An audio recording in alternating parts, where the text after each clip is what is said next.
Bonjour tout le monde, je sais, ça fait longtemps que je ne suis plus venu, et vous avez probablement oublié qui j'étais et la série de vidéos littéraires que j'avais initiée sur cette chaîne. Alors on se fait un petit récap.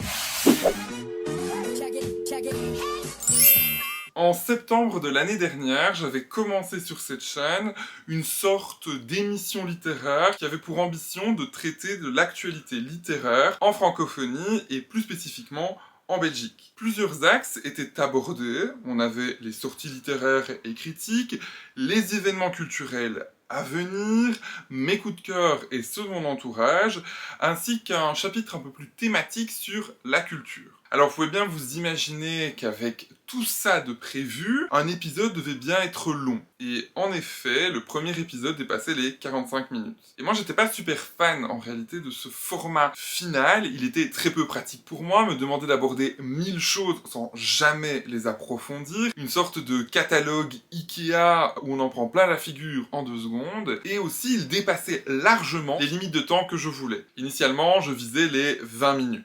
Donc, j'ai un peu repensé le concept. Et si, au lieu d'une longue vidéo où je parle de tout trop longuement, on produisait une vidéo plus courte qui se penche sur un des axes du concept. Donc fini les longs épisodes indigestes et lassants, et bienvenue à des formes plus concentrées, plus faciles à produire.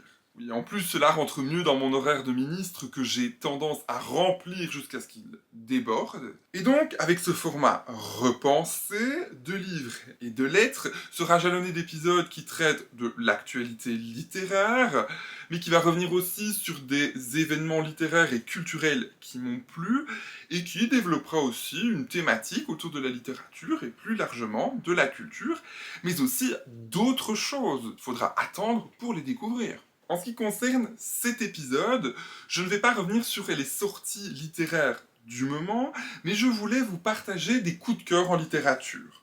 Plus spécifiquement, des coups de cœur en matière de littérature critique arc-en-ciel, c'est-à-dire cuir. J'ai donc fouillé ma bibliothèque et j'ai choisi 3 ouvrages. Mon principe de sélection était de reprendre des ouvrages qui offrent de grands jalons, une vue générale sur les questionnements, les réflexions critiques universitaires sur les questions LGBTQIA+, mais aussi qui offrent des jalons pour comprendre finalement les causes LGBTQIA+.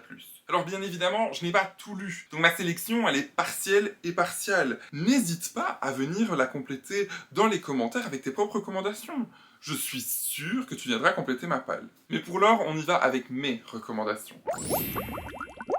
Ma première recommandation pour avoir une vision d'ensemble des luttes et des points d'attention des combats sociaux actuels est « Les féministes t'encouragent à quitter ton mari, tuer tes enfants, pratiquer la sorcellerie, détruire le capitalisme et devenir trans pédéguine ». Ce récit critique et poétique ne se limite pas aux questions LGBTQIA+, mais au travers d'un jeu sur la langue et la disposition sur la page, Alex Tamessilia nous éveille aux grands enjeux qui touchent nos sociétés actuelles.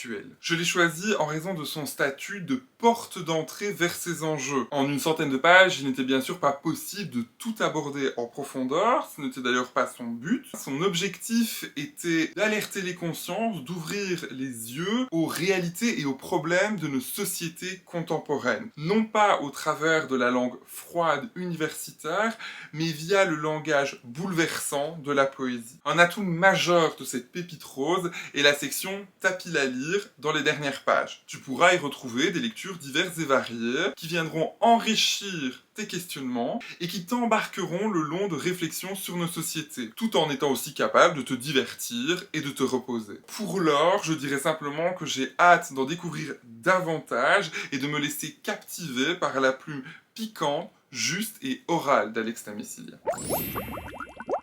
Dans un registre moins poétique, plus collectif et plus gai, Florent Manelli a coordonné un collectif à la création de l'ouvrage PD. Sous la couverture mauve, caractéristique de la collection plus engagée des éditions Point, une cohorte d'homosexuels a partagé leur vécu, leur réflexion et leur analyse critique de la condition des hommes homosexuels dans le monde. On le sait, dans la société, chaque point de vue est unique en ce qu'il est le croisement de nos parcours de vie, de nos rencontres, de nos chances de départ et de nos capitaux. Or, ce que révèle l'ouvrage collectif PD est que chaque point de vue se recroise, se superposent et partagent les mêmes vécus. La première chose en commun dont chaque personne homosexuelle et plus largement la communauté LGBTQIA+, dispose, c'est ce que Didier Héribon résume dans sa formule « Au commencement, il y a l'injure ». Cette communautarisation fondée sur l'injure en dit beaucoup du rapport de nos sociétés aux différences et aux minorités. Chaque contributeur a eu à cœur de traiter ce constat selon son angle singulier. Il est ainsi question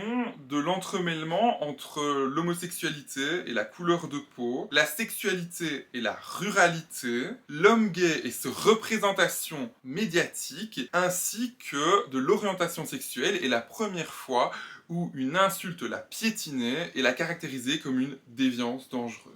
Un atout de cette œuvre collective est sa pluralité de tons. Tantôt on peut lire des chapitres plus universitaires, à l'allure et à la critique plus pointus, plus académiques. Tantôt on se plonge dans le vécu d'un homme et de son cousin, sans volonté autre que le partage et la narration de vécus formés par leur milieu social et géographique. Il ne faut pas s'y tromper, cette diversité de tons n'équivaut pas à une différence de qualité. Chaque contributeur apporte de l'eau au moulin d'une réflexion plus générale sur la condition des hommes homosexuels dans la société. Alors bien que complet dans les problématiques abordées, cet ouvrage nécessite d'être complété par des lectures plus précises. Pour cela, guettez et fouillez les notes de bas de page qui foisonnent en références passionnantes.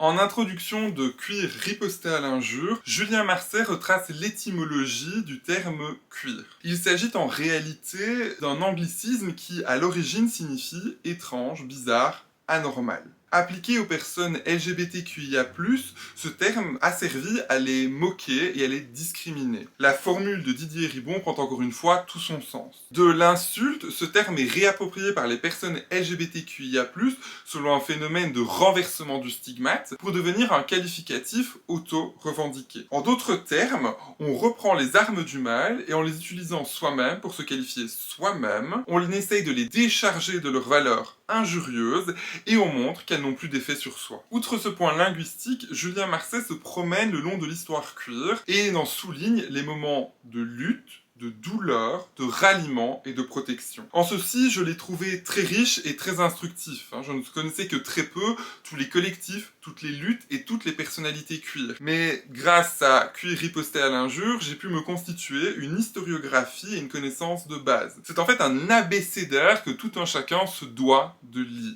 Sa lecture permet d'affirmer que rien ne vient de rien, que rien n'est acquis pour toujours et qu'il faut lutter constamment pour exister et vivre librement dans nos sociétés. Je ne peux que remercier Julien Marsay d'avoir atteint haut la main son objectif d'acculturer son lectorat, et plus précisément moi-même, à l'histoire des luttes et des personnalités queer. Si vous pensez en savoir beaucoup, je suis sûr, et je peux le parier, que vous en découvrirez davantage dans ce livre. Alors, n'hésitez plus et foncez le lire. Enfin, pour mon retour sur YouTube, je vous dois un petit cadeau, un bonus. Alors je peux pas vous en dire beaucoup parce que je l'ai pas encore fini, mais en ce moment, je lis Désiré comme un homme, enquête sur les fantasmes et les masculinités de Florian Voros. Comme vous pouvez le deviner au nombre de post-it sur la tranche, sa lecture me passionne. Alors je vous en parlerai plus longuement en d'autres temps, mais si vous l'avez déjà lu ou êtes en train de le lire, n'hésitez pas à venir m'en parler dans les commentaires, je suis curieux d'avoir votre avis. En tout cas, on a fait le tour des livres dont je souhaitais vous parler, si vous ne les connaissiez pas. J'espère qu'ils vous ont inspiré. Si vous les avez lus, venez m'en parler dans les commentaires. J'ai encore d'autres choses à en dire, mais pour l'heure, c'est fini pour moi, et on se retrouve, je l'espère, prochainement. See ya!